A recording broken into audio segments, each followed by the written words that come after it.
Hello there. I am so glad that y'all are here tonight because I absolutely love my guest, and I think y'all are going to love it too. He is so much fun. And just so you know, Carl is on the road. So they're on their way to a wedding. So it's just me and my guest. He should probably be very afraid, but maybe not so much. Now, y'all have seen him before if you've watched me for a while. He's a lot of fun. He's a lot of smart. He is one of the better researchers I think in our field. He is he's just a lot of fun. He is a paranormal investigator. He's a parapsychologist. He is somebody who has his hands in just about everything. If I were going to pick somebody to go with me to do an investigation, it would be Randy. And that's saying something because I'm particular about who I investigate with. But if I had a problem case, this would be the guy too. So I'm going to go ahead and bring Randy Liebeck in. And hello. Hey, Kat. Good evening. Thank you so much for being here. You know, My pleasure. it's been a long time. It's been a And while. We've chatted a few times in the past. we have, and I've enjoyed it every time. I do So, want to make one quick correction before my parapsychologist friends get mad at me. oh, I am not a parapsychologist. uh, I do not have the specific credentials required for that label. I'm a parapsychological field investigator, and thank I you. work with parapsychologists. Thank you for that correction because that is a distinction. So I apologize for getting that wrong. But, one of the things that I'm really enthused about is that you approach just about any subject matter. There's never been something I've tossed at you that you did not have knowledge about. And I can't say that about everybody. If I So, can't make it, I fake it. But yeah, I do. I mean, I've been uh, wandering around this field for many years, so I've been exposed to, if not actual casework in different areas, I have at least read the literature and, of course, read Fate magazine for decades. So, yeah, if I have some knowledge of most paranormal, quote unquote, subjects, some more than other. I specialize in ghost hauntings, poltergeist cases, but I can also put a shot of whiskey in me. I can talk about UFOs or Bigfoot or whatever comes up. well, it's always good around a campfire with a nice shot, right? Yeah. Yeah. Well, the thing that I enjoy most about being able to do Fate Magazine radio is that I get exposed to so much. And Phyllis Galdi, who is the owner of Fate Magazine, will send me an email that she might have gotten or an idea and say, "What do you think about this person?" And I'm like, "Well, let's talk to them." So that just makes it even more special. I've done paranormal experience for 10 years. I've done Fate for 5, and there's a lot of overlap, but I try to make sure that that overlap is relevant, for lack of a better word. I just think it's fun. I know how blessed I am to be able to do this, and I'll take it every time. But I'm like investigating too. And I started off with just working with a team here in Birmingham that people, got together. They wanted to do ghost hunting because they'd seen the shows and all the other stuff, which is how a lot of people come here. And not a lot of actual education on the topics, right? And then I ran into this guy named Frank Lee, who you also know from Birmingham, who actually has been working on his I don't know if he's still working on his psychology degree. He may have already achieved it, or I don't know. I should ask him that. I haven't talked to him in a while. But he was going to go and get that side of our study group together. because dotting the I's and crossing the T's is a big deal when you're trying to do something and have your credibility. And that's why I appreciate so much you correcting me, because it does matter. Yep. I don't have that MA or PhD next to my name yet. So, just like being a psychologist or an Mhm. anthropologist, to use that title, you have to have the credentials. You do. But lots of people work in those fields, including parapsychology, who are not credentialed scientists, not parapsychologists. But our work is guided by parapsychologists, by the people with the letters next to their name. Well, and the knowledge base that they've and the experiences that they've come across in gaining those credentials. You know, there's so much work out there, and there's so many way that things present themselves. And what do you find to be your favorite area of study in this field? I've always been fascinated specifically by reports of hauntings, apparitions, i.e., ghosts, and poltergeist activity. And within the study of those areas, there are different scientific domains at work. You have psychology. Uh, Not everybody has the mental processes to perceive these things. You can have five people in a room, and two of them will point at the exact same spot and say, "Hey, see that lady in the green dress standing there?" and and they describe the exact same thing, but the other three people in the room don't see anything. Right. So there is something about how the mind, how the brain is wired, how the psychological processes work. So I'm fascinated by that. Why do some people experience this and some people don't? And there have been a lot of studies done in psychology indicating that certain types of personality are more prone to perceive these things. People who have a stronger imagination. It does not mean they're imagining this. It just means that capability of their mind to imagine allows them to tune in to certain things that maybe not everyone can. Uh, People who are artistically inclined and their brains are wired differently than engineers' brains are wired. And people who have artistic, whether it's art, poetry, writers, photographers, these people have more cases of being able to perceive these things. So I'm fascinated by that. Part I'm of it fascinated by also that crosses too. over into the neurological domain. Hmm. We know with poltergeist cases, there are certain specific neurological profiles for poltergeist uh, foci and potential agents.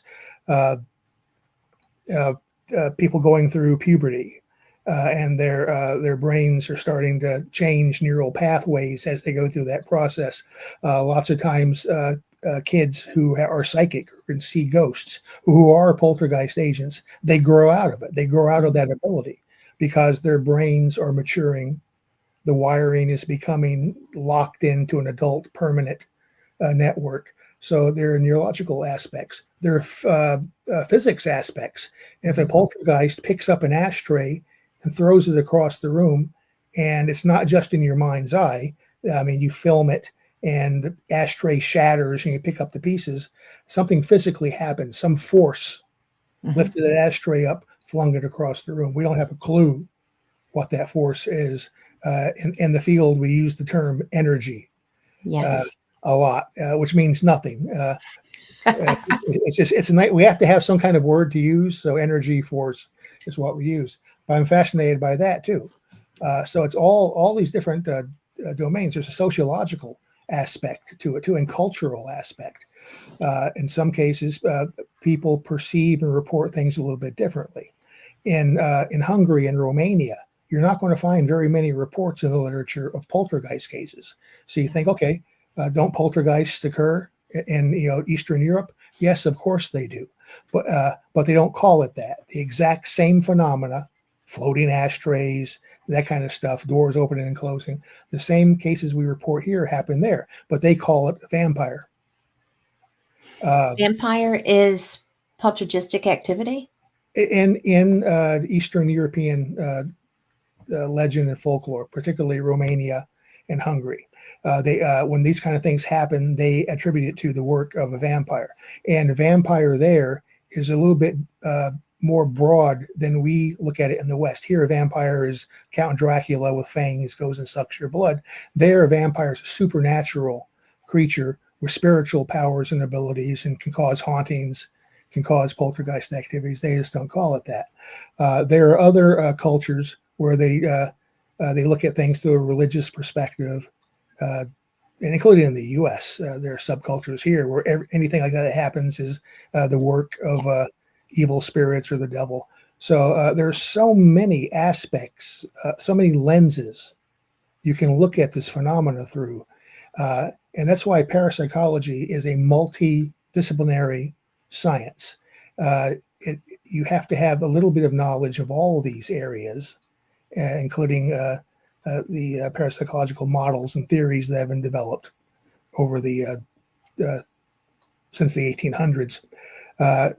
Very few people are an expert in all these domains. You're not going to have somebody who is a physicist and a psychologist and a sociologist and an anthropologist and a neurologist working on a case. But most of the folks do have at least some coursework, some exposure to this, and others, but people specialize in their areas. So a great team for this kind of stuff is to have a psychologist, a sociologist, a neurologist, a physicist, and even a spiritualist. Bring along, somebody who says they're a medium, get their perspective and see if what they're picking up on correlates with what the scientific team is detecting. And very often it does. So that fascinates me. Well, that fascinates me as well. In fact, I'm more the spirit. Well, I'm pretty analytical, but I'm also have some psychic ability, and it's interesting because my research partner, who, frankly, at the time is very not, he steered away from that strongly, and yet he couldn't argue with what I was getting and experiencing when we were doing investigations. And I actually had him smudging a house one day. That was fun, but I couldn't reach. But it is nice to have balance, because it's real easy for somebody like me to go in and say, well, and I'm not a physical medium. I did have some medium experiences, like two evidentiary experiences when I was in Scotland, but I think that's just because of the energy there. It was very unpleasant, and I don't want to do that anymore. But it's interesting to me that I can experience the woo side of it, but I don't want it without being able to do analysis of it. So that's why you have to be able to look at it and say, but why did I see that? Or why did I experience that? And why did somebody else on your team not? Exactly. That? Exactly. Because, it's no fun if you're the only one, having experiences. You need documentation of them, and then to be able to find a reason for them to be occurring. It's not always easy to do that. And there's so many, possibilities. I think anybody in our field who says they know the answers is talking out of their butt. There are clues, and there are things that point in certain directions, but we do not know the answers. Maybe the reason that something you perceive something in a location psychically, and someone else doesn't, might be because whatever is there. If we're talking about a ghost surviving human consciousness, maybe there's something about you that resonates with them, and you're the person they want to communicate with, and not the other person you're with. Or it may be that your perception, your psychology, your neurology is such that only you you're the only person in the room that can perceive and make contact with this, whatever it is. Don't know. They might like blondes. and that's why they're picking you. Um, what we have noticed is that some of the best evidence for surviving human consciousness, that some of these cases involve a ghost, the surviving spirit of a dead person. And there are always other alternative possibilities. I could come up with an entire alternative explanation for these things, which do not involve the existence of a ghost. With a The witness consciousness, residual it could consciousness. be your subconscious uh, causing this, causing internal perceptions which have no external reality, or there Mhm. could be an external reality, or but it might be that you or someone else at that location is projecting that through Well, psychokinesis, and you're right, just creating it. manifesting it Yeah. themselves. But there are hundreds of years of research with mediums and medium testimony on cases, and a lot of the evidence they present uh, is veridical. It can be verified as accurate when they're talking about, okay, this is the ghost of so and so. They died and so, and they're here for this reason. And very often, the research team does not know that information. And after the fact, when you go to the books and research it, the medium is absolutely accurate about this. And sometimes this is what they're saying is the first time this is ever made public knowledge. Mhm. It's not known to anybody until the research is done after the fact. So that is prima facie evidence that mediums and psychics are tapping into something that most people can't, at least not to that degree. Uh, but even then, the argument is going to be, okay, they're picking up knowledge, but is there a ghost standing there whispering Yes. that in their ear, or are they just picking up information? Are they tapping in to the Akashic record, the Yeah. holographic universe, or the giant cosmic internet? Are they plugging in and just extracting that information? So that can be argued as having a non-spiritual explanation. But I think I've been doing this work in the field and as studying it for many, many, many years, and uh, at this point, I am not wedded to the spiritualist hypothesis. I'm not going to say, yep, I'm absolutely sure that hauntings and ghostly encounters are, a dear dead Aunt Mabel coming back to make contact, because we cannot prove that. Right. Uh, However, there's a lot of suggestive evidence in many cases that makes more sense than some of the other ideas. But I'm also aware that uh, you can explain some of this stuff away, or at least try, without relying on surviving human consciousness, that people, living people, are causing this. I Uh, had that so I can happen. go either way. I think some cases are suggestive of one, other cases are suggestive of the other. There are some cases which seem to be a combination, where you have a witness who is affecting things psychically, but Mhm. there's also a dead person there. So many things are intertwined in a lot of these cases. Uh, but after all these years, I'm still looking. I'm asking questions and looking for answers, and am not locked into any one philosophy on it. I just think it's important for me to be aware of what the different philosophies and different models are, and try to look at these things through the widest uh, aperture possible. Well, that's when I make the best photos as a photographer, is when I've got enough light and I've got enough information and I can get as much into it as I need. I do want to intersperse here because we have Robert Gorman in chat, who is one of my personal heroes. So hello, Robert. Thank you for being here, and Mark and Lori too. But I just think that it's so interesting because when you're, and I don't do residentials anymore. I just I don't have enough people with me that I can always go and do that. Um, but I do like to go to locations that are reported to have activity and just experience. I don't necessarily publicize it. I don't necessarily,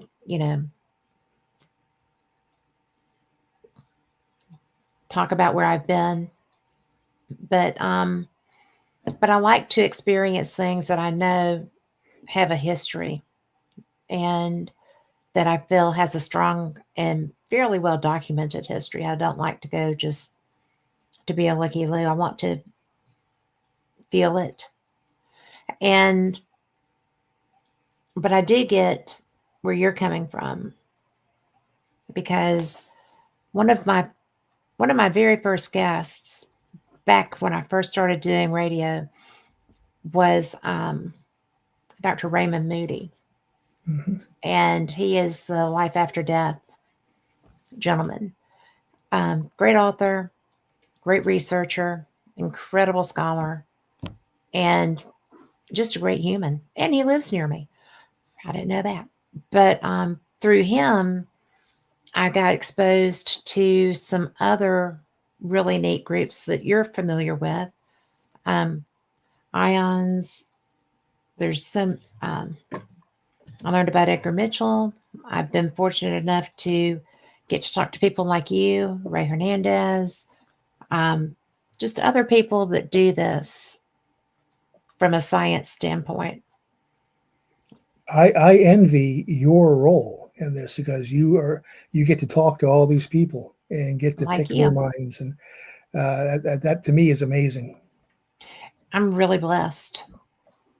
I really am. And most of these people I spoke with when I very first started doing this, like 10 years ago, I've gotten exposed to so many ideas that I had really never contemplated. And then, like Ray Moody, who would have thought that I would just send him an email and say, I'd really like to have a talk with you. Well, okay, when you want to talk. And then he was late. So he was, you know, he was discombobulated. I was discombobulated. It was hilarious. And, you know, and now he's just somebody I think is an amazing person. So I think that of just about everybody I get the chance to talk to like this. I love learning.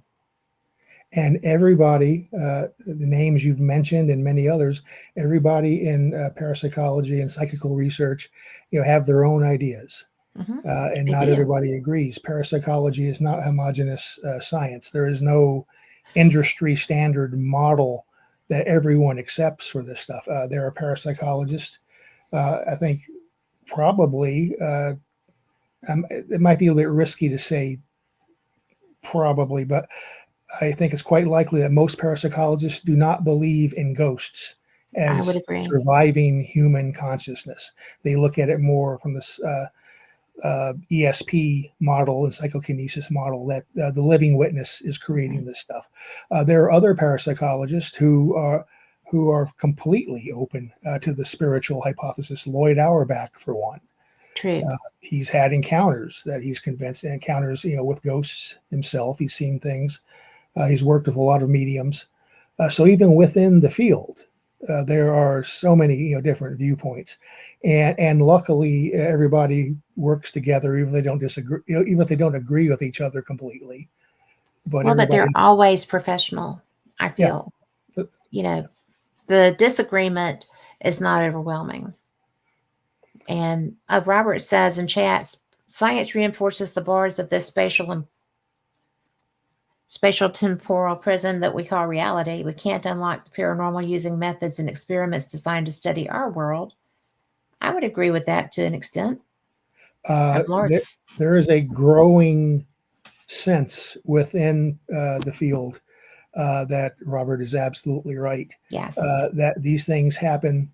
Uh, People throw around the term, quantum physics and multiverses and stuff like that, without really knowing what they're talking about. Hmm. And really, what we know about quantum physics, we only know on uh, the atomic and subatomic Hmm. level, and we can see that particles affect other particles and teleport, and information can instantaneously uh, uh, cross space. Hmm. Uh, so we know spooky things do happen on the subatomic level. So it's a natural and understandable thought process to say, okay, this we know this stuff does happen. It happens at the quantum level. Hmm. So maybe this explains what's happening at the macro level. This is explaining, the haunted houses and explaining ashtrays flying across the room. Uh, Maybe, but I just want to make it clear to everybody: there is no research or experimental evidence which shows that any of this uh, carries over from the subatomic level to the macro level that we can see and experience it. But Can I interrupt you? yeah, please Can do. you, for people that are not as science based, clarify those terms? Well, I'm not that science based either. Quantum physics is the study of reality and how things work Hmm. at the subatomic level, things that you can't see with your eyes, but which happen at the basic fabric of reality. Uh, and uh, classic physics tells us that affecting one object or one particle or one atom at point A will not affect any other atom that's not physically contacting it.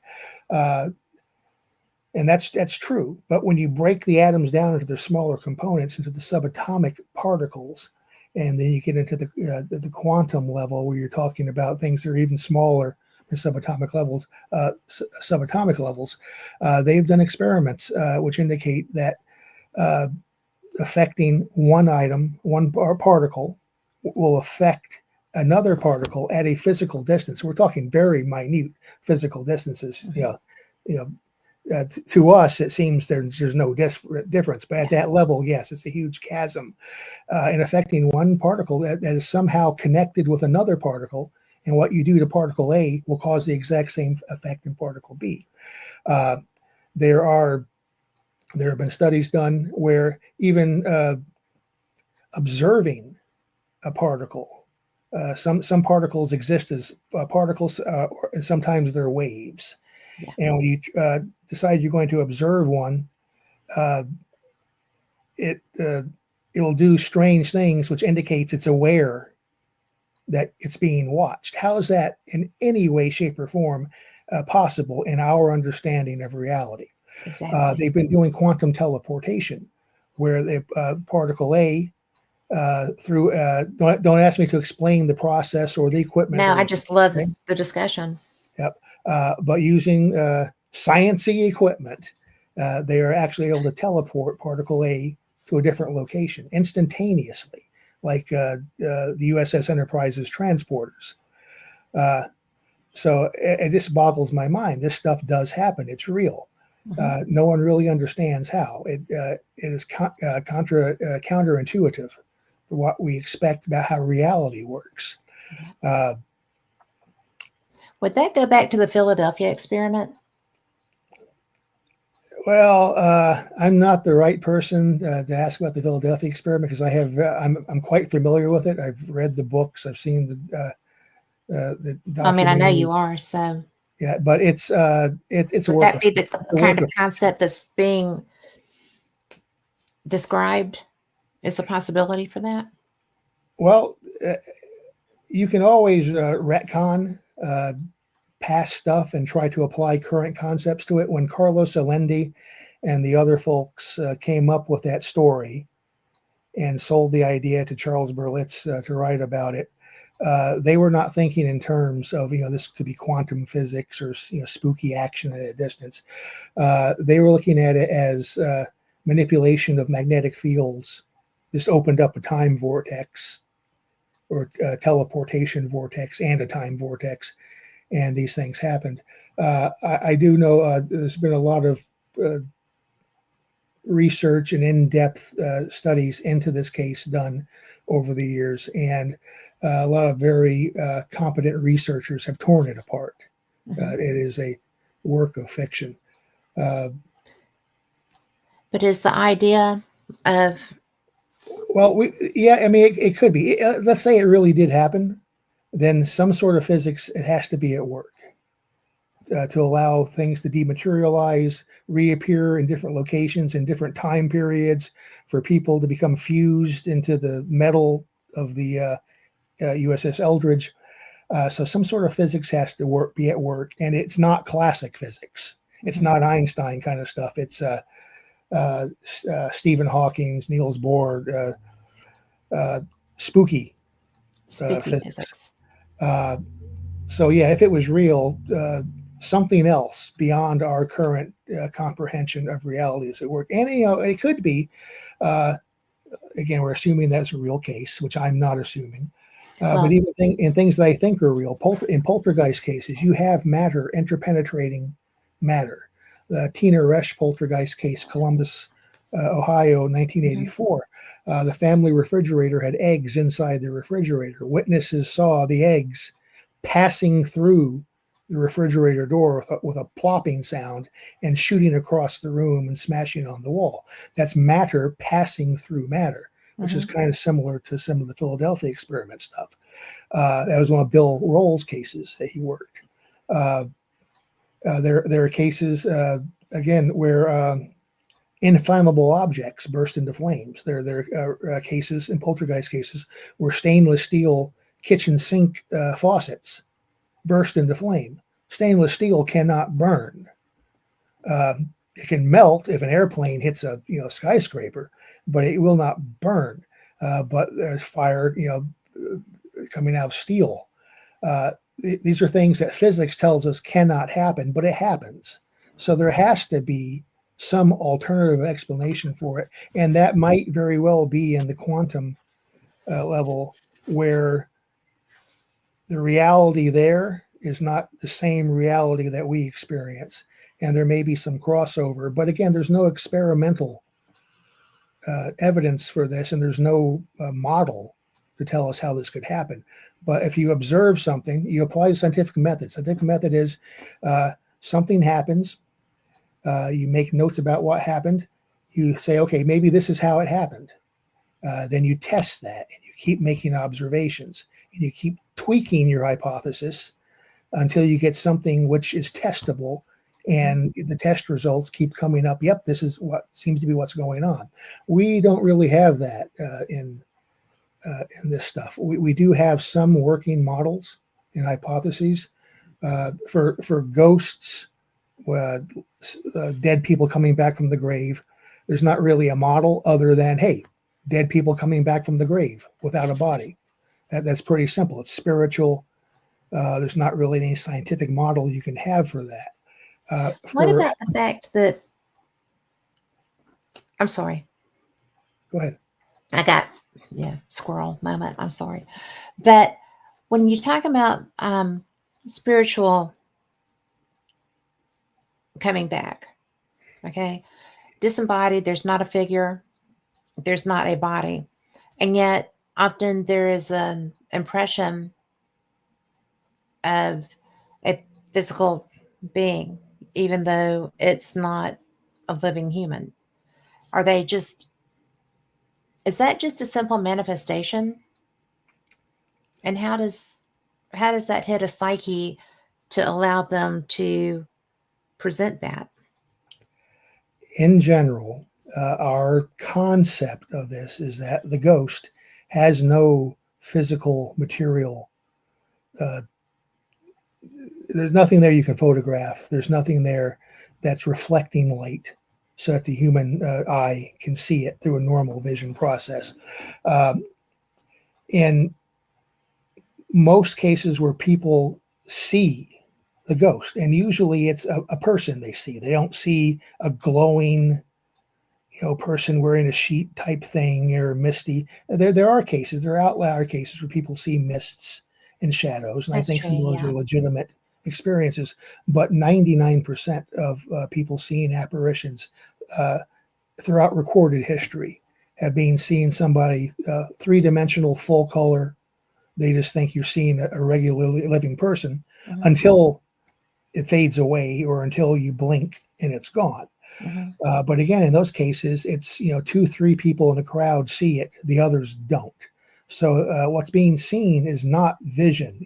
Nothing's reflecting light, because if it was, everybody would see it. Hmm. So we think that when you see an apparition, or I see an apparition, I've not seen one yet, and I've got my fingers crossed, but it's a psychic impression. You are seeing Okay. that through ESP, Hmm. uh, either because there's something encoded or recorded in the local environment, like a videotape recording, and At the stone tape kind of you have the thing. psychic ability to play that back. And there probably would not be a ghost there. This is something that was recorded by living people a long time ago, either trauma, fear, or just repetitive action over years and decades. It seems that in some locations, not all, can record itself, Hmm. and some people, not all, can play that back in their minds. Uh, in a case where it's a ghost, dead Aunt Mabel has come back to say hi, and you see her, we still think it's psychic. A dead Aunt Mabel is sending you a psychic message or transmission. I'm here. Sorry. I want you to see me, and this is how I look, and you pick up on that. But it's So being that you can processed. recognize me. Yeah, so it recognize you, and it's being processed. It's coming through you psychically through whatever mechanism that happens, and we do not know. But it's the final processing appears to be happening in the visual imaging area of your brain. So what you wind up finally seeing, quote unquote, looks just like anything else you would see. It looks like a living person again until it disappears or Until fades it's away. not there. Yep. And very often it's been observed that when ghosts appear like that to somebody that can perceive them, they appear differently at different times. Sometimes they'll be wearing different clothes. Sometimes it'll appear different ages. If I have Aunt had that. Mabel Yeah. died when she was 80, once she might appear like that. Another time she might appear how she looked when she was at her best in her 20s or 30s. I've had people, and I feel like that's what they were trying to do, was try to present the best them that they could. Yeah, I mean, Like, if you or I came back from the grave, let's say I come back and I want to say hi, cat. Uh, yeah, I'm going to want to look my best, because it's because if a ghost is surviving human consciousness with personality, then they're still people, just without a body. sure. So I would still be me, you would still be you, and uh, we're going to want to appear looking good. That's probably why ghosts wear clothes. There are not many reports of naked Well, I would ghosts. certainly be wearing clothes. Yeah, we don't think there is ghost clothes out there that they go put on, but since what you're perceiving is an image they're sending to you, Hmm.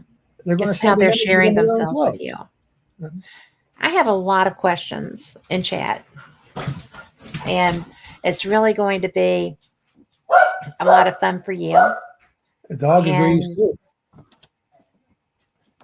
the doggy dad is home. Um, Robert Robert has been part of Fate magazine forever, and so he actually, when we were back in, hey Margetti, so we were I'm going to start with this one, but when we were talking about the Philadelphia experiment, Robert said, "Sorry, I debunked Carl Allen in Fate magazine, the October 1980 issue." I don't know who Carl Allen is. I'm assuming you do. He might mean Carlos Allende, who was the guy who claimed he was on the Eldridge and Okay.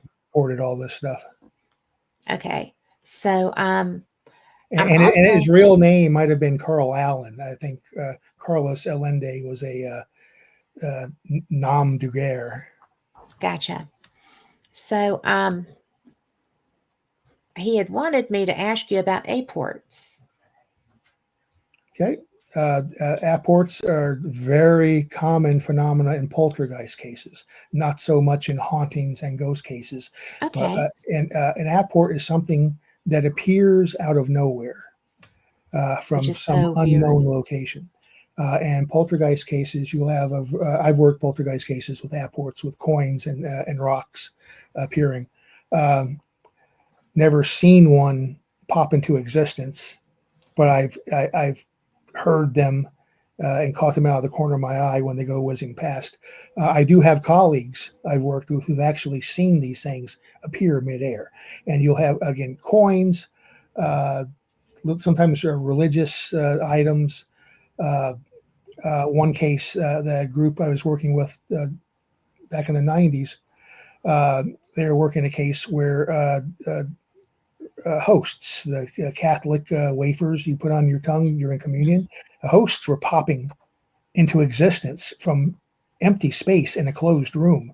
And the team collected dozens, if not hundreds, of those, which there is no explanation for it. That's an apport. Uh, in some apport cases, uh, you'll have objects appear which have obviously traveled a distance. You'll get a gem or stone which is not indigenous to the local area. That is something that only exists on the other side of the country. Sometimes rare coins will appear. Coins from the 1700s, 1800s from other countries. Sometimes very, very valuable collectible coins with monetary value behind them, and they just are popping left and right in a poltergeist location. So I poltergeists would have be no open to that. concept of value and expensive items. Right. Uh, some cases, and a good guy to talk about this kind of stuff with is a UK colleague of mine named Darren Ritson, who's worked some really high strangeness poltergeist cases. He could tell you about things that might disappear from you're in your house and apports start popping in from out of nowhere. But then across the city, across the country, or on the other side of the world, there's another house where those objects used to be sitting on somebody's shelf and they just popped out of existence. Wow. So That would be so trippy. yeah, a valuable coin in Uganda disappears, and the guy says, where's my valuable coin? And it appears in somebody's house in Des Moines, Iowa. So when it goes away, it's called a deportation. Okay. When it shows up, it's an apport. And one, I just didn't realize they this were so varied. all kinds of stuff. And in many cases, when it's something solid like a stone or a coin, if you touch them right after they appear, they're noticeably warm, sometimes hot, but usually warm. What does that mean? We don't know. Brainstorming it, it might be that whatever kind of spooky physics as they work, the energy being required to cause that to happen heats up the object possibly as a Well, side of the process. that would be probably the most logical thing, that it's not just an automatic, just bop, bop, that it would be friction of some type. You would think. I mean, we don't know. Think. So it's Possibilities. Possibilities, trying to apply our understanding of how other things, in our reality work. But the rules that govern this kind of stuff might be so far outside of our reality that it's we don't even pointless have a to try clue. to explain things. But isn't it fun when you're trying to find them? I mean, This is all fun. I I know, mean, right? I think so too. I love it. Yeah, and I don't want to come across as saying, "Oh, this is all just about looking at brain scans to see what areas of the But brain those are are fun firing too. up." Those are fun It, too. it is interesting, but if and we do need scientists who just focus on that to help try to do their little piece of the puzzle for us. But the joy of being a generalist, which I am, and looking at it from a multidisciplinary perspective, Mm-hmm. A little bit of a jack of all trades, but master of none. Yeah, but you sure are fun to talk to. I like looking at it in the big picture kind of thing, Yes, which I think you see all aspects. You go, wow, okay, it could be some of this, could be some of that, but what is happening is amazing. And the fact that we are exposed to it and sometimes encounter it and are in a position to actually at least play around the edges of the science and try to contribute to some understanding. Even these discussions, we're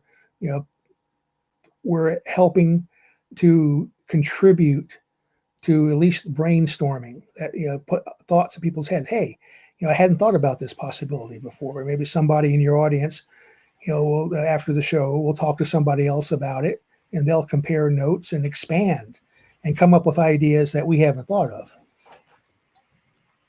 And, that's kind of the whole reason we do these things.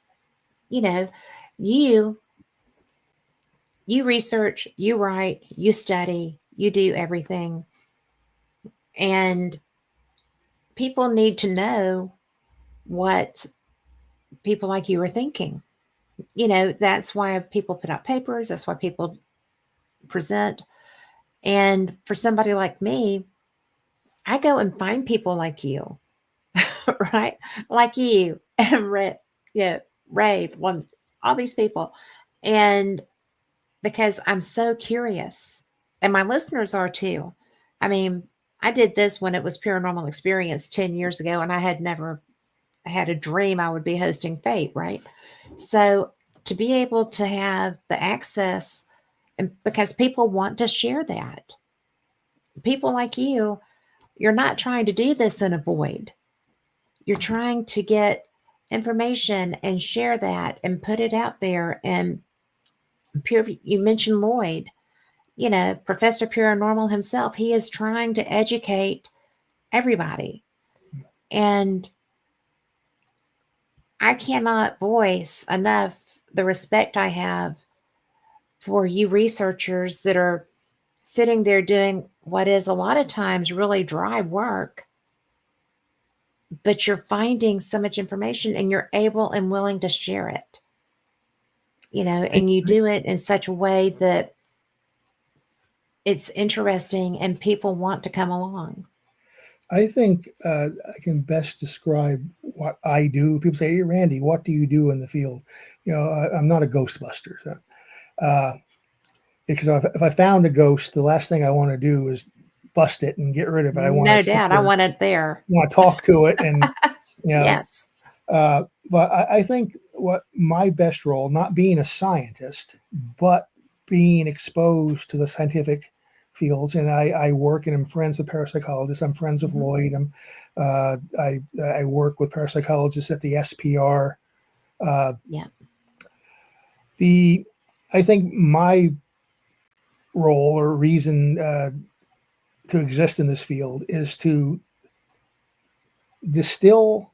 siphon and distill some of the scientific stuff, which most lay people, I think, may not have been exposed to, and try to convert that to language that I can understand and that other people can understand. Yeah. And rather than talking about sounding like I'm on an episode of Grey's Anatomy talking about neurological things And firing. I'm glad you don't do that. I So, just to say, hey, we think that certain things occur in the brain, mhm. as evidenced with adolescence going through puberty and stress, and actually changes how the brain functions. That combined with certain stress environments, which changes their psychology, Yes. and we think that obviously kids all over the world, go through puberty, have stress and have trauma in their lives, but not everybody creates poltergeist events True. or does not have it happen around them. So there are other factors. Some might be geological or geophysical as far as location, Mhm. maybe having this neurology issue and the psychology issue, but you have to be also at point A because it won't happen if you're at point B on the map. Uh, and these are all things that scientists have developed ideas and brainstormed and written hypotheses about, uh, which not everybody can sit and read every issue of the Journal of Parapsychology and the Journal of the SPR. I do. You Uh, do. so I pick out things I think are useful, and I try to uh, pass that on, filter it, put it in understandable language, and try to educate. It's kind of like a bridge between the science of parapsychology and the lay amateur ghost investigation community out there. To at least expose them, hey, there's a science that actually deals with this, and Yes. these are some of the things that are being done in that arena. At least be aware of some of them because some of it most likely does have something to do with what you're out there in the field looking for. Uh, So when I teach classes, lecture, occasionally I write. When I do that, I'm hoping to serve as that bridge. Well, I think you do a good job of that. I try because again, I don't expect the average person on the you know Monmouth County ghost hunting team to sit there and be reading the articles in the scientific journals. If they do, great. I mean, anybody can subscribe to the journals, but it is kind of expensive, and a lot of them are written at a level that even I struggle to comprehend. So I do too. if I can help dumb it down a little bit, so that normal people like me can understand it, and then spread that out. Say, hey, here's what I found out today, but put it But in you do English. that, but you do that so well. I mean, because it doesn't have to be dumbed down for you, because you could not interpret that if that were the case. So Yeah. thanks for, you know, I'm good at reading and comprehending the parapsychology journals, as long as they don't start getting into heavy statistics. mhm. Because when you start doing the statistical analysis and the meta analyses and stuff, I rely on the abstract, saying, okay, this is what this is saying. Because when I start getting into numbers and stuff like that, my eyes just glaze I was over. going to And say, is that where your eyes cross? yes, Because yes, it's where my eyes cross. So, I can, and one of the things that, I mean, when I started doing this, I had no idea what noetic science was. I had no idea that there was a Raymond Moody out there documenting these near death experiences or these death experiences. And, I didn't realize that what I had at one point was that. So, I just knew that I was there. I wasn't there. I was there. It was one of those things. But I did know that everybody in the operating room had wet hair, including the physician's child that had to come in there with them because it was 5 in the morning and there was nobody to take the child, right? So that was fun. But I shouldn't have known that, but I did. And it's really weird. You know, um, Robert in chat was talking about when we were talking about the airports, he said consciousness does not require a body, which is true. I've had a lot of things show up that didn't have bodies. It's very weird. And he said, we used to see ghosts of loved ones, and now we see ghosts of strangers. And I've done both. I don't know. I'll be at a location. I've been at a location that was ostensibly haunted and saw a person that I didn't know. So I guess maybe that is true. So, what do you, I mean, do you feel like this is completely going back? You okay with that? let's go back in the way back machine. The way, way back machine. It's not that far. But,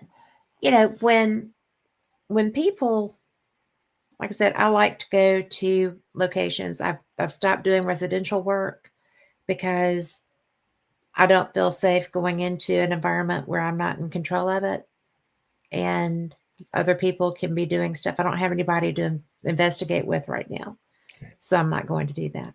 But I do like going to locations, and I've been fortunate enough to visit outside of the country to do that. And I was on a battlefield. I've been on a battlefield here and had an experience with seeing a residual haunting. Okay. But when I was on a battlefield in Scotland, I had a physical manifestation, like I had been shot in my stomach.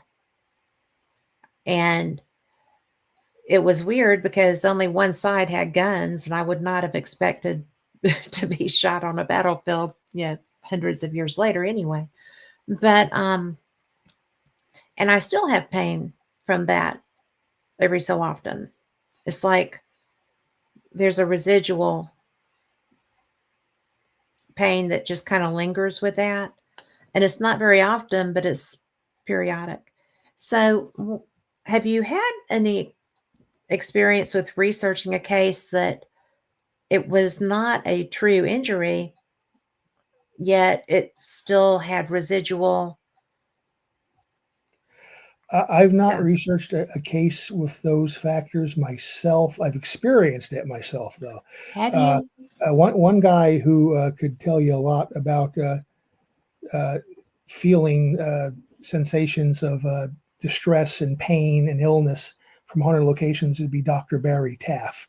I hadn't He had thought worked about a talking to case in Barry. California Yeah. where every time he entered the house, it was a house on Cielo Drive. Yeah. It had connection with the Sharon Tate Hmm. murders. And apparently there's something with that location which is toxic, uh, but toxic psychically, Hmm. and it Long caused him story all short. kinds of health problems.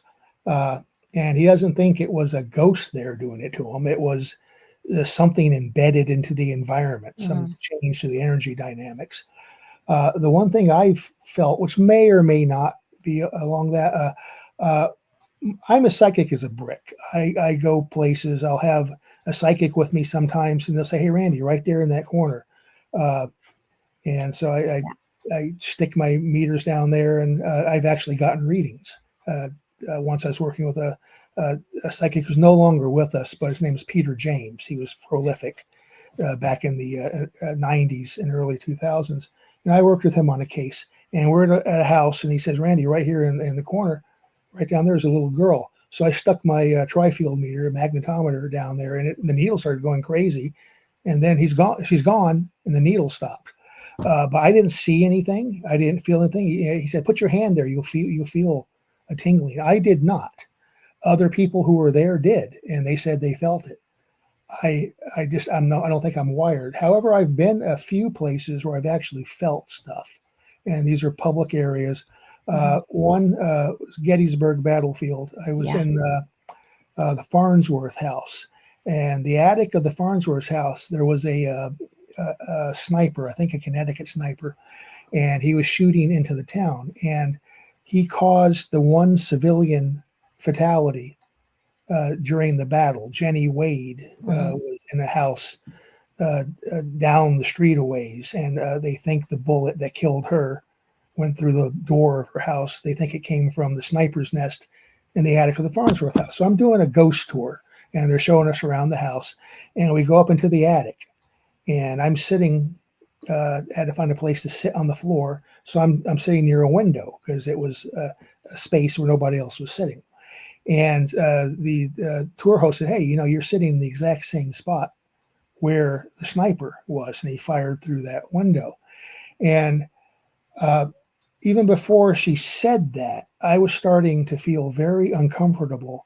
It was feeling nauseous Oh. before she said anything. Before I knew I was in the sniper's nest, and as the time went on, the lecture went on. I kept saying, "Hurry up, get over it, hurry up and get over this, because I'm going to throw up."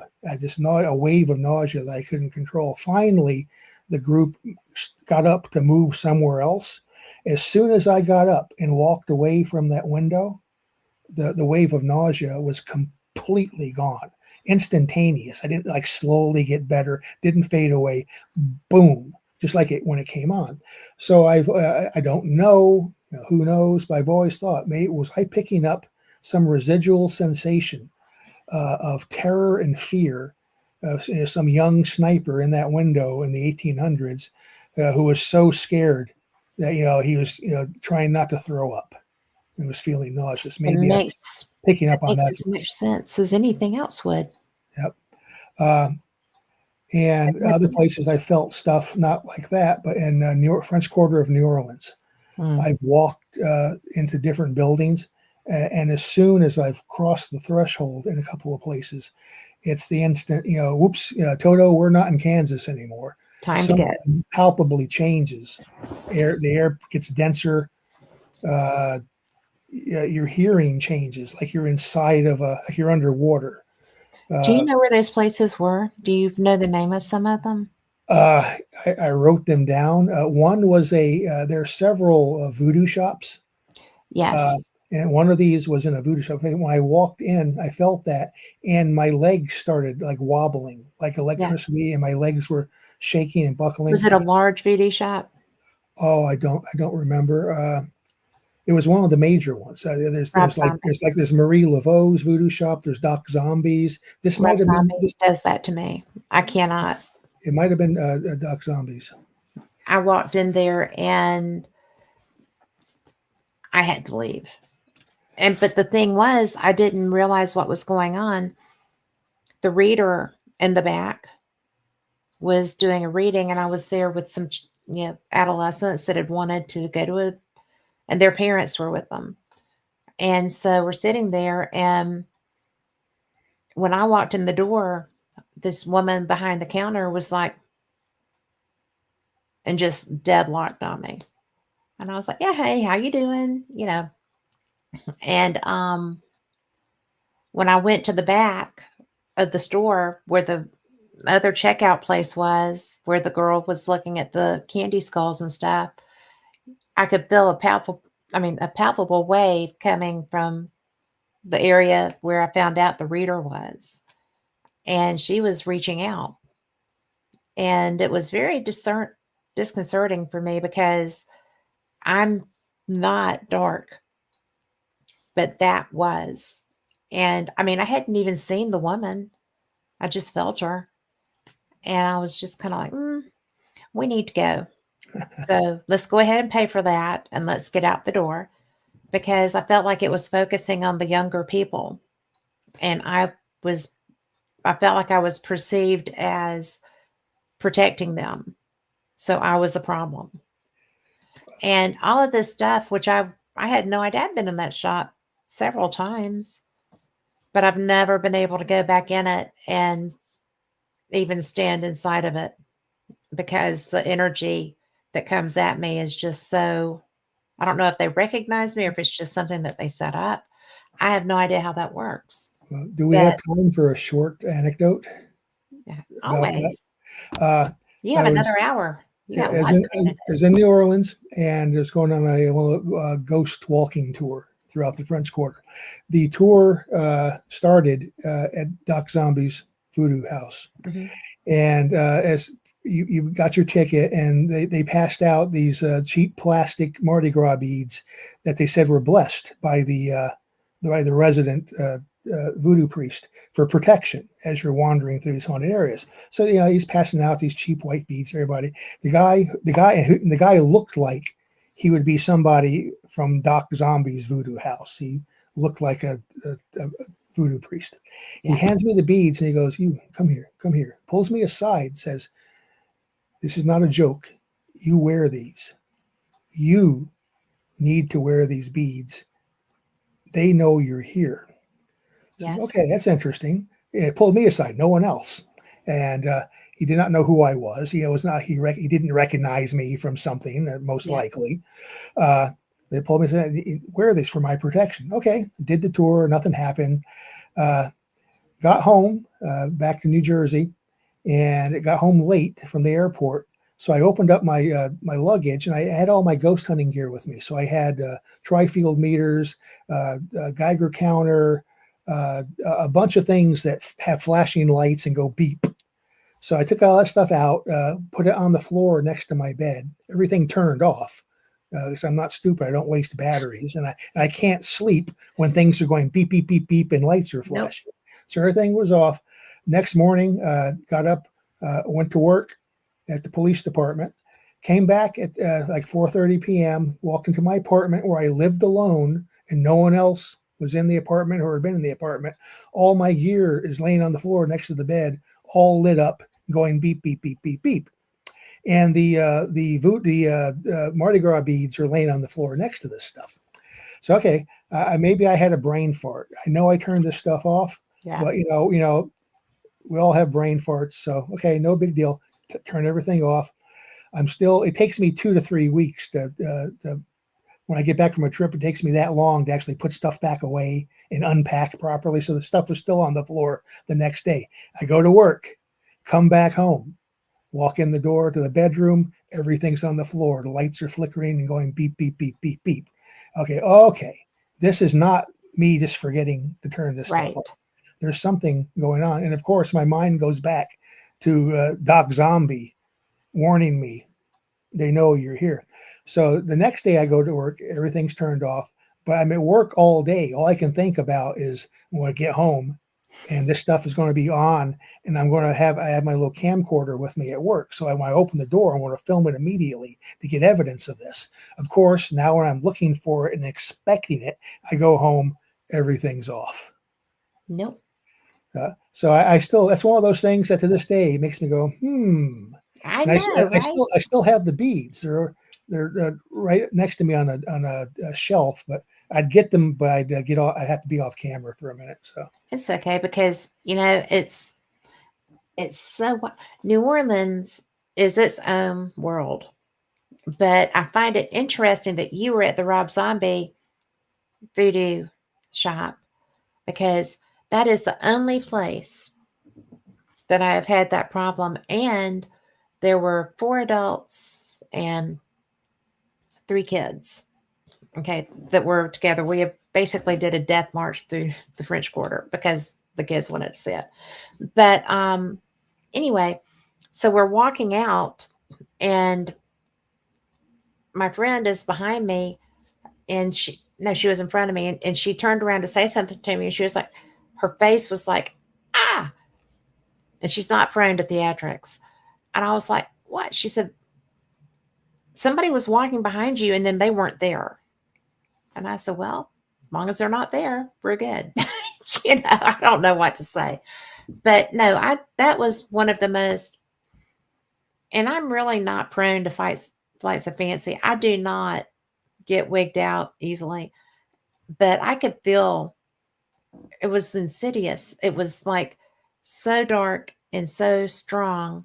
Hi, Ed. And it was so radical.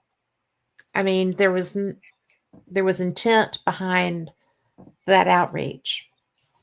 And then when we were walking out, and Nina turned around and said, there's somebody that came out behind you, and there's nobody there. But I did not like that place. They do have really cool stuff. And if it doesn't bother you and you don't offend them by your presence, it's a good place to go.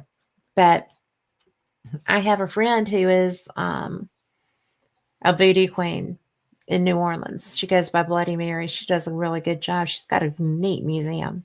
But it's really, I've been around her. I've done her tours. I've gone everywhere with her. I've done, investigated at her museum. Nothing like that. And yet, you there are some places in New Orleans that are dark. There's some places in New York that are dark. There's some places everywhere that you go that are dark. But when I recognize that energy, and I'm lucky that I do, I don't mess with it because well, I it's don't like dark. not just the places. It could also be you're encountering negative, malevolent people. That too. I don't like them either. So, and I do have an early warning system for that. So that's good. That is useful. It is useful. And but it took me, I mean, I've always had it. I mean, I can read people's intent pretty well. So that's a good gift to have.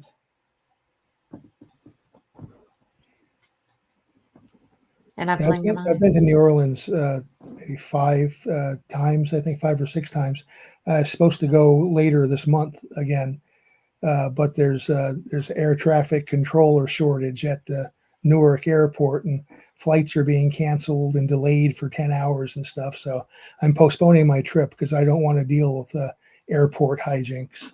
No, I wouldn't either. If you go back, um, when you get there, if you want to see a really interesting person and an interesting location, and her knowledge of New Orleans lore is brilliant, as are her gifts.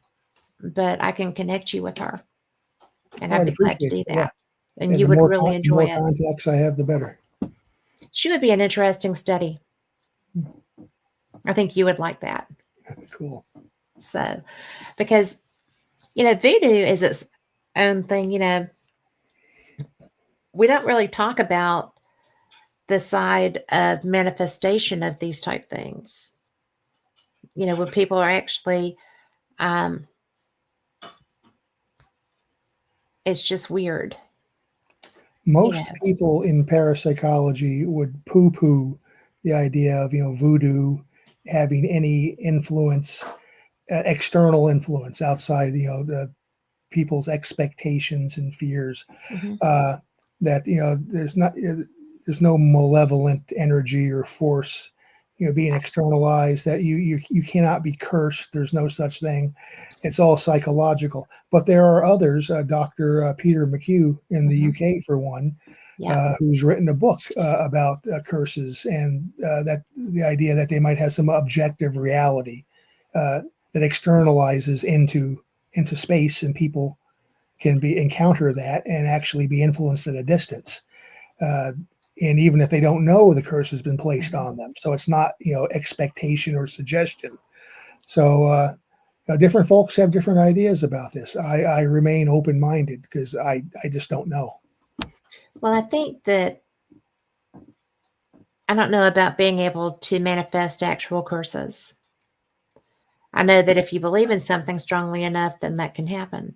So we can manifest our own negative experiences, just like we can manifest positive ones.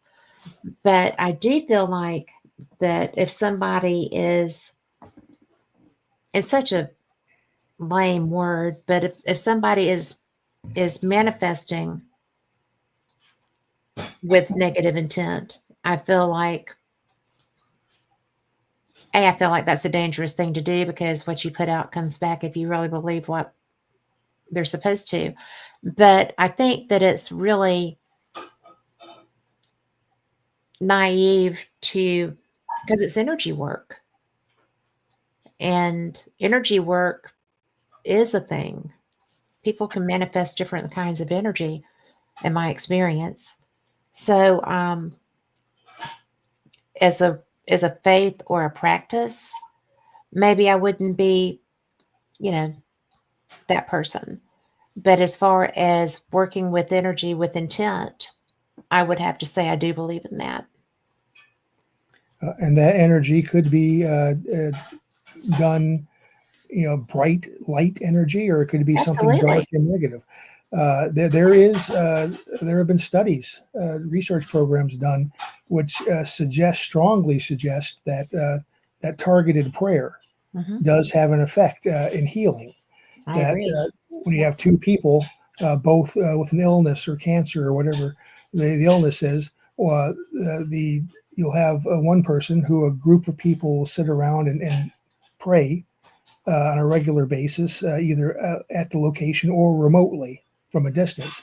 And then the other person is a control where nobody is, praying or, and not always religious prayer, sometimes just positive thoughts saying, get better, heal, imagine yourself being surrounded by a white light and you'll get better.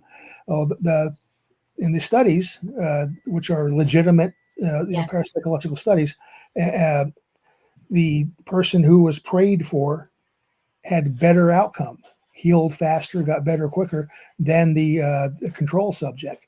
So that is strongly suggestive that that intent can externalize from the well wishers and have an effect uh, out in the world. And I guess it's if that works, it's just as possible to send negative energy and in effect put a curse on somebody. Well, I'm familiar with the studies that show that prayer does work, but I would think that absolutely the flip side of that coin works too. And I mean, if you want to go old school, you've got the Bell Witch. you know, that was a manifestation of really evil intent. But I just really think that intent and manifestation of that is an absolute thing. I mean, I have experienced it many times. So, We think that what the focus behind psychokinesis is intent, sometimes conscious. Like if you're trying to bend a spoon. Now, a Yes. lot of people, they think bending spoons, they think Uri Geller, and they think Uri It's a Geller real thing. a fake, but it's a real thing. Yes, Uh, I've got a uh, spoon that terrifies my husband in my sugar jar. yep. Lloyd hosts parties every now and then Yes. where the people, and you just get into a party mood and you're having fun and you go bend, bend, bend, and damn thing's bent. So Yes. that's conscious intent, which is affecting, the outside world. And we think in poltergeist cases, it's subconscious intent. Hmm. The agent, the stereotypical adolescent, not always adolescents. There are poltergeist agents in their 80s, and there are ones, But again, they're still brains changing. yeah, that is true. They're going into maybe a second childhood at Mhm. some point, but they're adults. I've worked with poltergeist people they're definitely poltergeist foci, but I'm convinced they're also the agent, the cause of it. Mhm. And these are in their early 30s. Yes. Uh, but most commonly, adolescents, young teenagers, uh, and they want something to break or a door to slam, uh, because they have internal anger. But rather than getting up and slamming the door because they know they'll get their ass kicked, Yeah. they're just subconsciously they're sending out uh, force. We're using that word force again Yes. because we have to call it something. But they're not doing it consciously, and they're as scared as everybody else when it happens because they don't know their subconscious mind caused it to happen. Uh, Yeah. but But I it's think, intent. It's intent. yes, Intent apparently has a lot of potential power behind it. I think so. And, it's when I was an adolescent, my grandma, who was New Age before there was New Age, and who probably is where everything that I've ever been able to do came from, because my cousin, who I just met on Facebook last year, found me and sent me a message and said, I'm your fourth cousin on the Duke side, and we have a lot of the same skill sets, and I'd really like to get to know you. And I was like, what kind of skill sets? Well, abilities. And so that to me was, it was weird and kind of cool, but she's just like me. I'm So picturing Liam Neeson saying, "I have a particular set of skills." I do have those too. No, I'm just kidding. They're useful, but I don't use those. But sometimes just the threat of it is enough.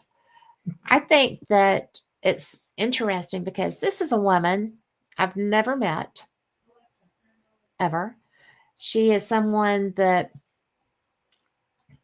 I mean, my grandma didn't really communicate much with her family down there, South Alabama, once she was here. And it's just really funny. So I would love to have been an adolescent with this cousin and compared notes, right? To see if, because it was puberty. I mean, I had experiences as a kid, but the puberty was such a delineating period because it was like, yeah, this is fine, and I knew things, blah, blah, blah, blah. And then when I hit puberty, it was like, whoa, everything went haywire. And it was just the energy, the hormones that made the energy rock the rock the world of a lot of people at that point. But Added fuel to the fire. oh my goodness, it did. So when you've oh, Robert Gorman, you have a good night, and I'm so glad you were here, and be blessed. Good night. So I am, just, I love these conversations because with you, I never know where we're going to go. And so now here I am talking about my fourth cousin that lives in South Alabama that I've never met, who's just like me. But heaven help the world, right? So, but Have you done any studies, or do you know people who have done studies, um, individuals who were kind of like us, we're similar, but we have no idea. We didn't even know the other existed. I've Yeah. not done anything involving that kind of work. I have read anecdotal stories about it. Uh, in fact, there's a magazine from the UK called Fortean Times, Yes. which has a section called "It Happened to Me," kind of like a Fate's report from the readers. And there are lots of reports like that, that people are contacted by a cousin or a brother or somebody they never knew they had, and then the similarities when they meet each other. They've gone to the same career field. They both play the violin. They're both married to a redhead named Sue. Stuff like that, which is amazing coincidence. Absolutely. But it seems to be more than coincidence, and uh, in in many cases. There's some kind of energy field connecting both of them in another state or in another country, but their lives have followed parallel paths to Mhm. an amazing degree. Well, when she reached out, we both have children of similar ages. Our youngest are very similar to each other. The family history of those youngest is very similar. I mean, it blew my mind. I'm not much of one for, you know, coincidences that much. And the odds of this person finding me on Facebook were surprising. Yeah. But it is kind of fun because she had um, a friend had some haunting happening in her house and they caught stuff on their security camera. And so she sent me the footage, and I'm like, oh, who is that? Because you could see a woman in a coat come in a doorway and walk through the living room. Wow. And the people that were commenting on it were like, oh, well, that's it, whatever. That's the door she used to come in. And look, that's her house coat. And I was like, I'm seeing this, right? It, and that is unique. I mean, as I said, the general parapsychological model is that a ghost can't be filmed because it's not reflecting light. Right? So it's very rare for something like that to happen and be filmed, a figure walking. Well, it was more of a glide, but I mean, it was obviously a figure with a coat. And so I didn't know who these people were. I mean, she just brought me in on that chat, and I'm like, look at that. So anyway, I got to experience this figure moving through the room. And Which you never would have seen if she had not found you and reached out to you. yes, Yep. so to me, that was like bonus. Have a cousin, and I get ghosts. So, you know, for a ghost hunter, that's a lot of fun, as you would know. So, That could be a but TV show on Discovery Channel, Ghost Cousins. well, I don't know about that. I've been on TV once and it was not my favorite thing, although it was very cool. But, it was, I like doing this more. So it was, I like doing this more. I'd rather go find people and talk to them that I like, so than be on TV Problem of being on TV is you're not in control at all.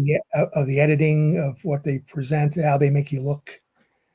So any TV appearance is always a gamble that you can have a coherent conversation on camera like we're having here, but Right. when they show it on TV, it can make you look like you're you know some mad scientist nut job.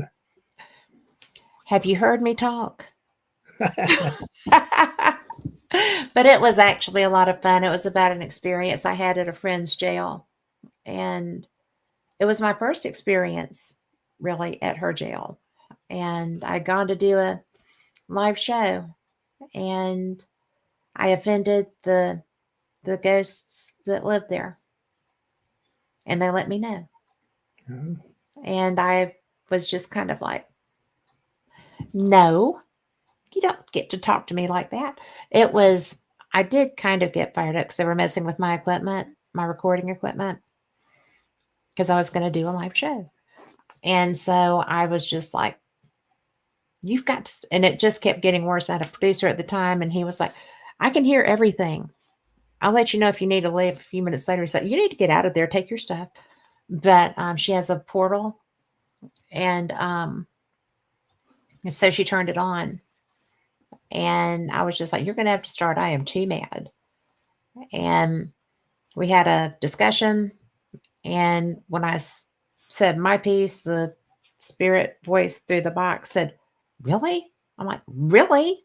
Not here for my help. I've got a 9-hour drive home tomorrow. Da, da, da, you know, and it was just like, and ever since then, every time I go, it's a pleasant experience. So, was not the first time, but it was every time since then. So, because I had found, I know that sounds crazy if you aren't a ghost hunter, you probably would be shocked that you can communicate with them quite like that. But, you know, it's so easy to do that for me.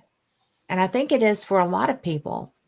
You know, you can't run screaming from the building and never be able to go back again. And my friend had that. Yeah, that's where I went to see my friend. So it was freaky though.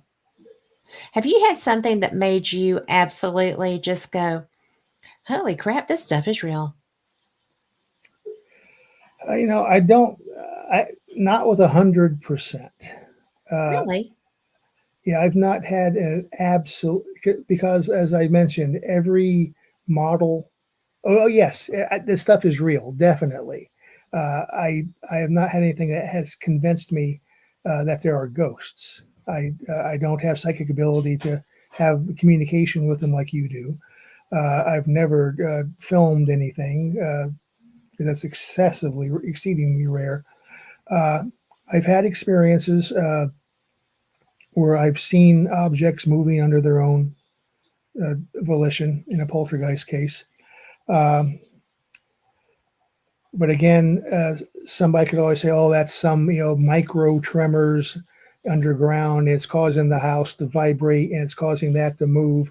I don't think so, I agree. uh, but I couldn't bet my life on it. And uh, I have felt things like at the Farnsworth House in Gettysburg, the nausea. I felt the stuff in New Orleans at the voodoo shop. Uh, there's other places. Again, I've walked through doorways either just as a tourist or working a case. I've entered a house and there's just a sensation of density and uh, Yeah. pressure. So yeah, there are things, weird things that I've experienced that are definitely real. Uh, I lived in a haunted house where everybody there saw things except me, but I saw their reactions to it in real Right.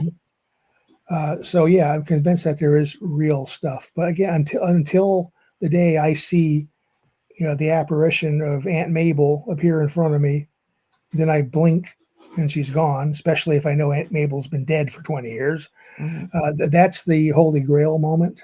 I'm hoping to find. I doubt I'll be able to catch her anything on film because I think 99.9% of the time these things cannot be filmed. Either because they don't reflect light, it's happening as a message being sent to my brain, or if it could be photographed, I think there's a tricksterish element to a lot of this stuff, and it knows when the camera's pointed in its They direction. do. It'll So pop up annoying. behind you or somewhere else. Yeah. So I doubt I could capture anything as far as evidence, but to experience something definite where I would know, deep inside, hey, this is real, this is paranormal, there's no other way to explain it. And people who have these experiences, that's their experience. They say, yep, I don't care what the scientists say. I don't care if it doesn't fit within this accepted model of how, current spontaneous psychokinesis works. I don't care if it doesn't fit in with the current paradigm. I experienced it. I know this is real. I know this ghosts are real. I know, unseen forces are real. So you're never going to convince an experiencer that they did not experience what they did. So I'm looking for that experience. I've had things which skirted around the edges enough to make me have several. This is pretty damn weird. But no, slap in the face kind of experiences yet. And investigators get slapped in the face They in do. certain cases, or scratched or something. I I would would. love to experience that. Would you really? The scratching? Uh, I not feel that really, it's. I feel that it's something that's being kind of an ass when they do that. yeah, but again, it's undeniable that it's something real. Now, there is going to be a contingent in our field that's going to say, "Well, it's psychosomatic. You subconsciously Yeah, caused that to happen," and that is a thing. People it is a thing. can do that to themselves, but you have to look at the totality of the circumstances, where you are, what's going on. Uh, I am not prone to self injury, either consciously or subconsciously. So if I'm in a haunted house uh, where people have reported being scratched, one location like that, I was there in September and October of this past year, Edinburgh, Scotland. There's a Really? graveyard where the Mackenzie Vault is, and the Mackenzie Poltergeist is the term. And people who visit that vault or get near it are pushed, shoved, scratched. So I spent my time in the frigid cold hanging out around the Mackenzie Vault and saying, "Yeah, come on, I'm here, scratch me." And nothing happened. But if it did, that would be my aha moment. Because I would have very difficult time accepting that I subconsciously did that to myself psychosomatically. I just spent 3 weeks in Scotland Hmm. this year, and that's where I was in Edinburgh. The first I had two of those experiences. The first was at the Writers Museum, um, and I got hit in the back of the head. Felt Oh, like wow. somebody hit me with a golf club, and it I mean crossed my eyes, and I kept feeling because I felt for blood because I thought, did I fall? Have I fallen? I mean, I'm still standing up. No, I didn't. And so I finally asked, and I mean, because it was a private, just us, and so I asked our guide if anyone. I said, "Has anyone ever died of a head injury in here?" I'm sorry to ask that, but and she just kind of looked over at our friend, and she was like, "Well, yes, a man slipped and hit his head on the marble stairs going out, and they brought him in and paid for his medical care and stuff, but he succumbed to his injury."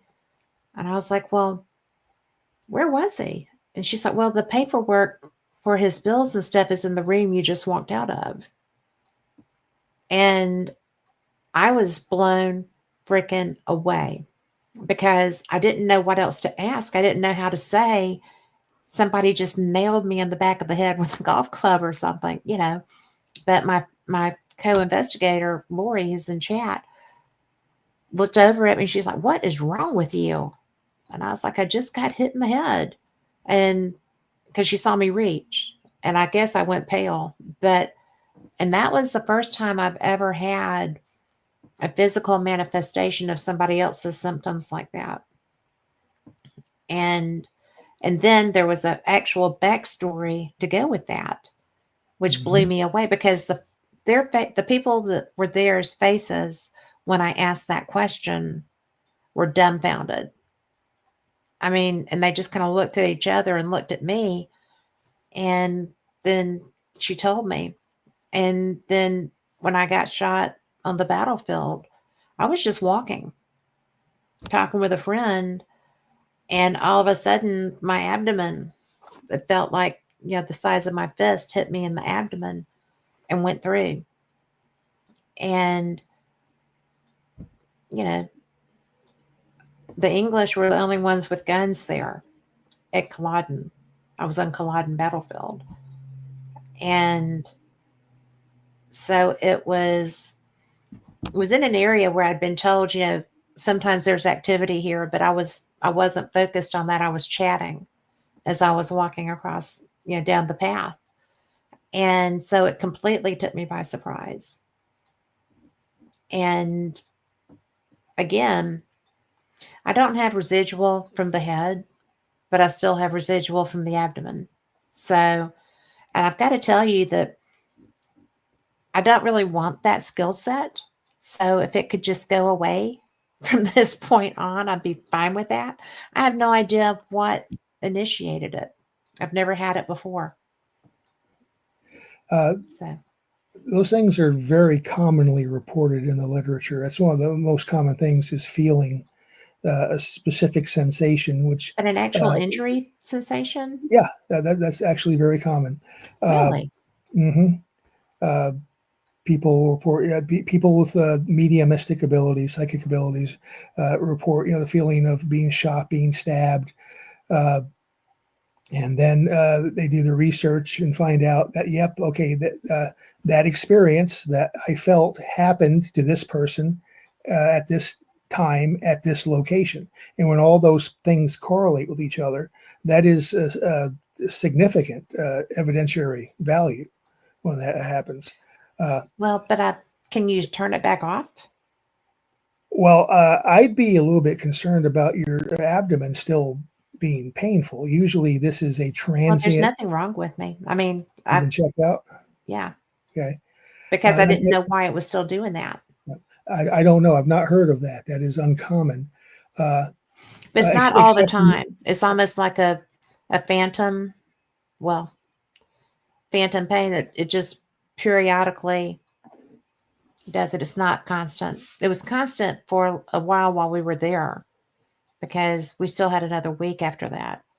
But it was it's not often now, but it does still happen. And there's nothing wrong with me. I've been to the doctor. is it enough of a pain that it really bothers you when it flares up, or just It just reminds me that it happened. uh, It's uh, it's like the parameter of the circle. mm, It's just like, hello. I've not heard. I've not heard of a case that lingered like that. Usually, it's very transient. You're at the spot where a person had that injury, and then you feel something like that injury. Yeah, Uh, that's what happened at the Writers Museum. But the thing at Culloden, it wanted to come to America. it's possible, and just because I'm not aware of a case with those specific dynamics doesn't mean there's not.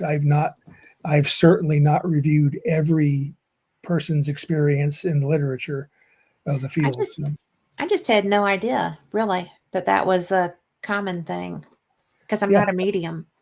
yeah, being in the location. Uh, well, a medium, if it's a ghost that wants you to know what happened to it, and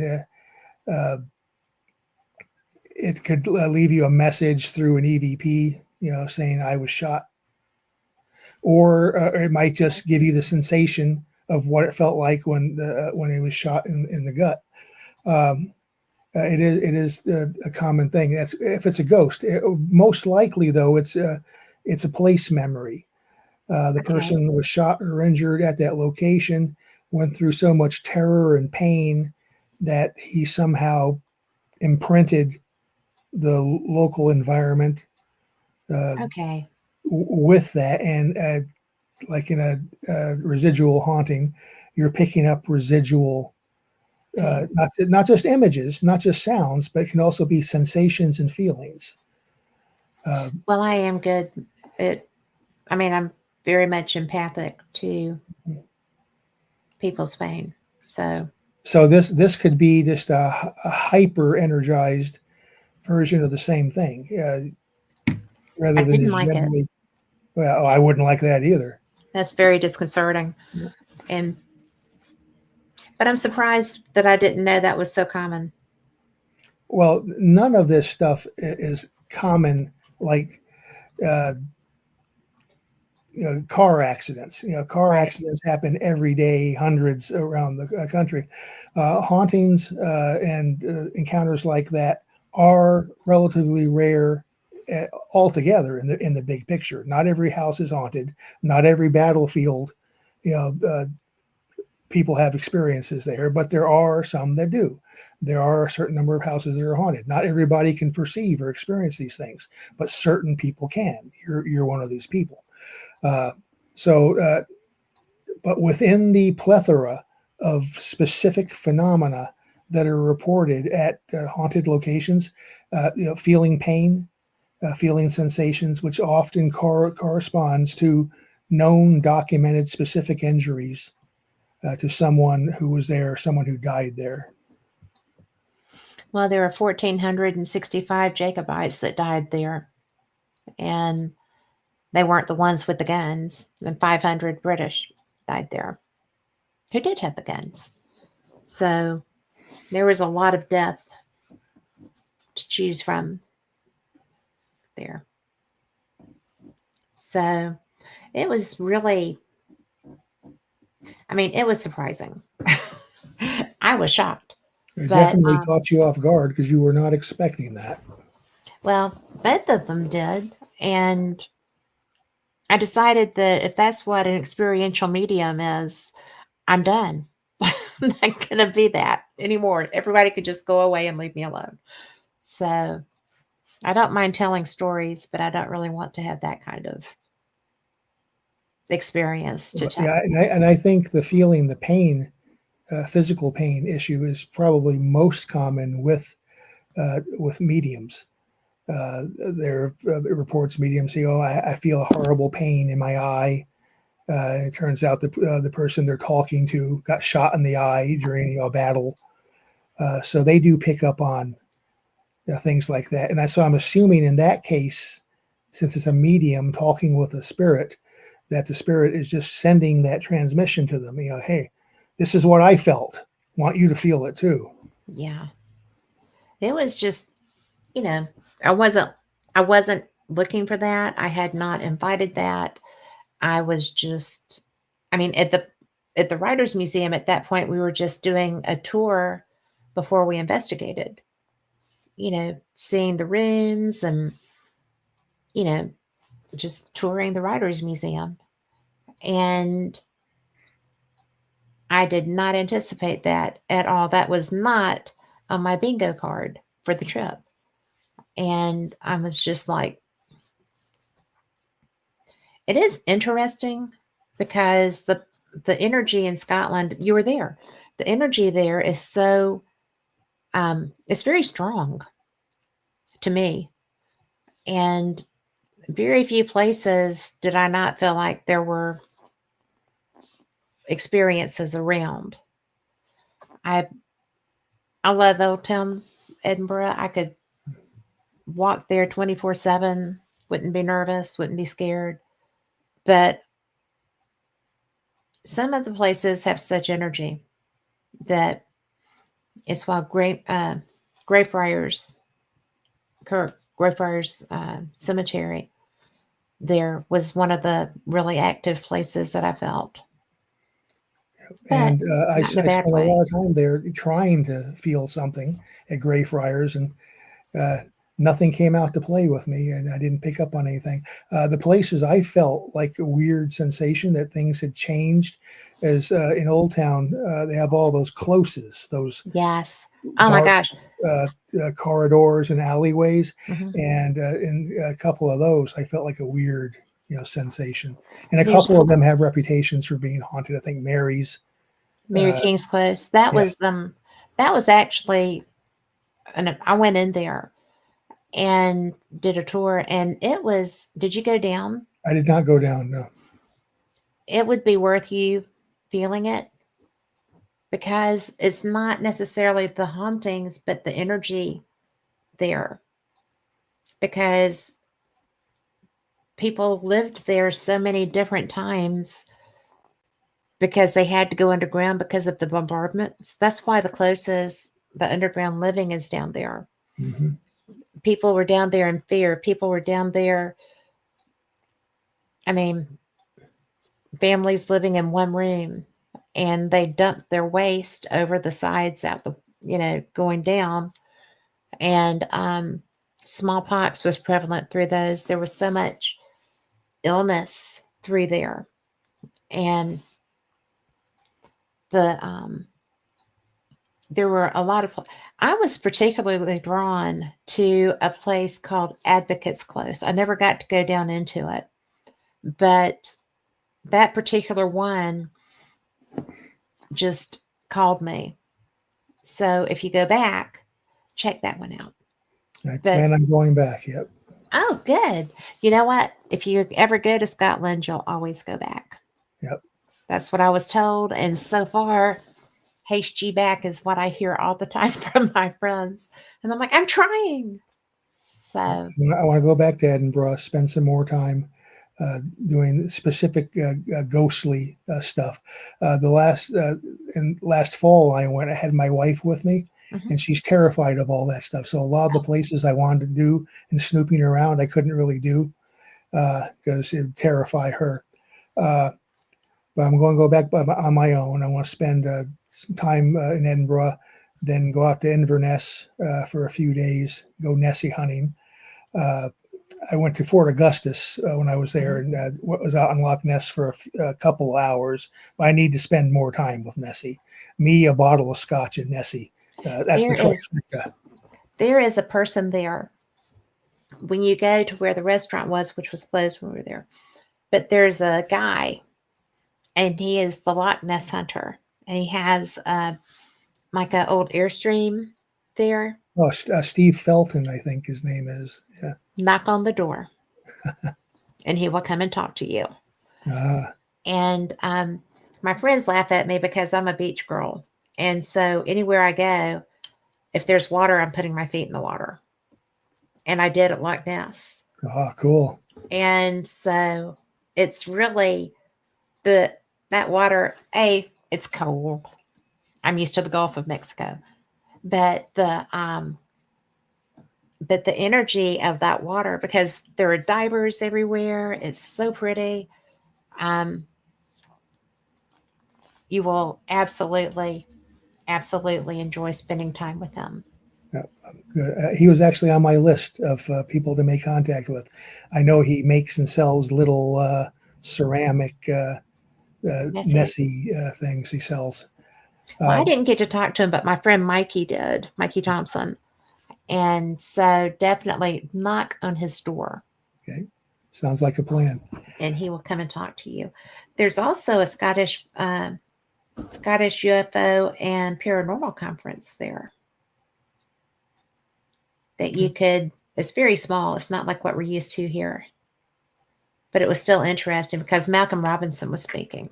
Oh, I know Malcolm. Yeah, So he was, we've not met, but we've chatted. Yeah. yeah. And, it's just fun stuff. And that was in Glasgow. So, and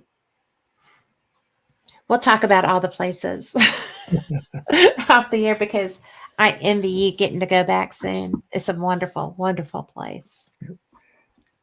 And the area around Loch Ness and Inverness and some of the other the Lochside towns, there's lots of hauntings, lots of haunted buildings.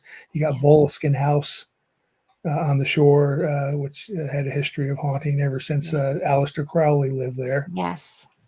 And there's one school of thought that Nessie might not be a physical creature; it might be some manifestation caused by all of the spooky, ghostly stuff going on in the area, and maybe even Aleister Crowley made a spell and summoned Nessie from the Yeah. multiverse. From the depths. Yeah, Well, from the she's been there longer than he was. yes, oh yes, So, but it's really interesting. You're right. The Highlands is spectacular. And we got to investigate some places that are off the beaten path. And because we were in Edinburgh, we connected with our friends of Scottish Paranormal, going up to 5. We spent some time in St. Andrews. And then we connected in Inverness with our friends from Highland Paranormal, which is a TAPS team. Okay. So they were brilliant. Everybody there is brilliant. But there's so much that you still get to go back and look at. You're going to have so much fun. That's the So, plan.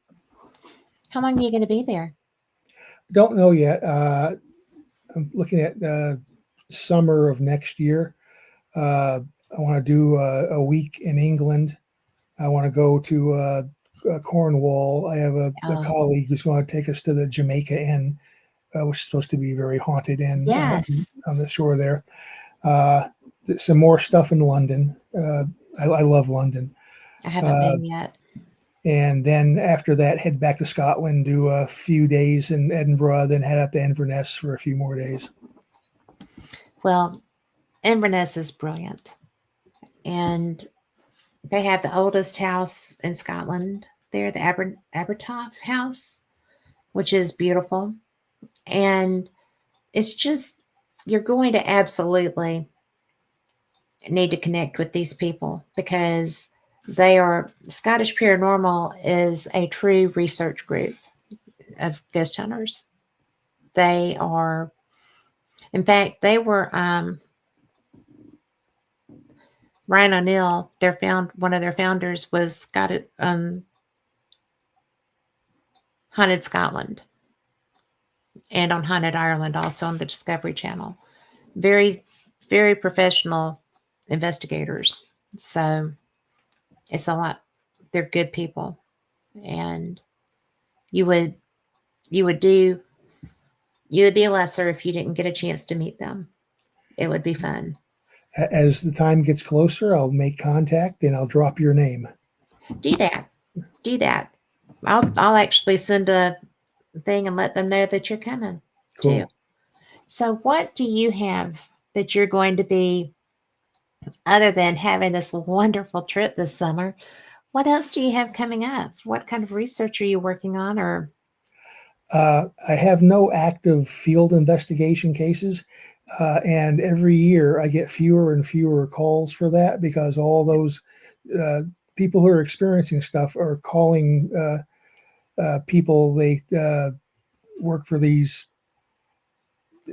Billy Bob's Ghost and Demon Hunting Club, yes.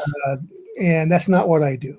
Obviously, So, they've never found a demon, or they would not be looking for that. But and, yeah, if you ever thought about that, if they believe in demons, and you're looking at a demon as the biblical concept of a fallen angel with all of the amazing power, skill sets. Yeah, an amazing set of skills, uh, and you're going to go, some college kid yeah, with some burning sage, you're going to go, take on, Asmodeus from the yes. third circle of hell. I don't think so. But hey, to each their own. Uh, but yeah, there are They so won't do many. it but once. Yeah, once. But there are so many. I think at the latest, there's like 3,000 or 6,000 individual uh, ghost hunting groups in the U.S. who have a website. That Lloyd had mentioned that Oh recently. wow. Uh, so the field is saturated, and I mean, the fact is 95% of these groups are not credible and do not have the appropriate skill set.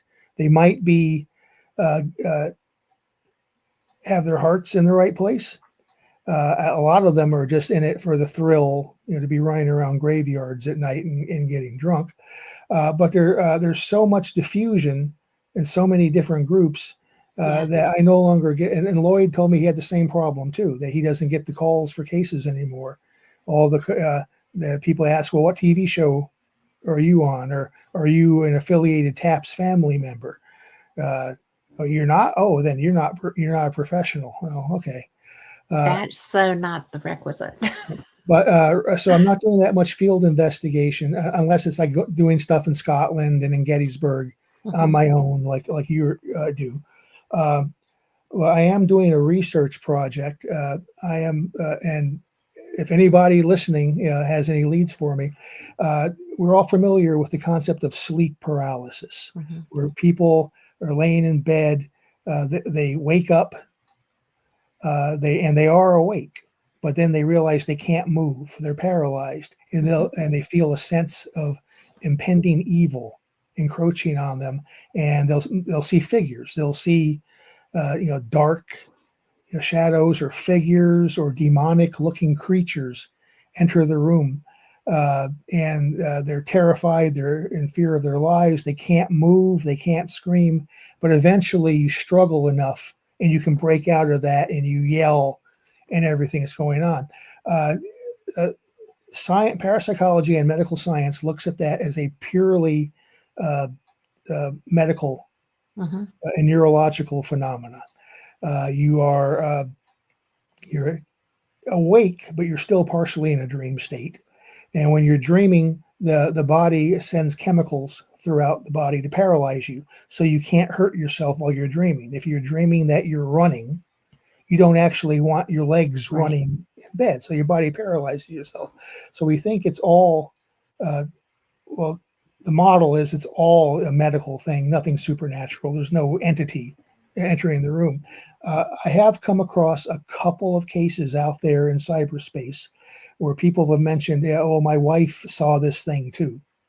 And she tried to wake me up and couldn't wake me up. And she saw, Oh. describe this. Only one or two cases that I found just surfing the web in different discussion forums for people who have sleep paralysis talk about and share their experiences.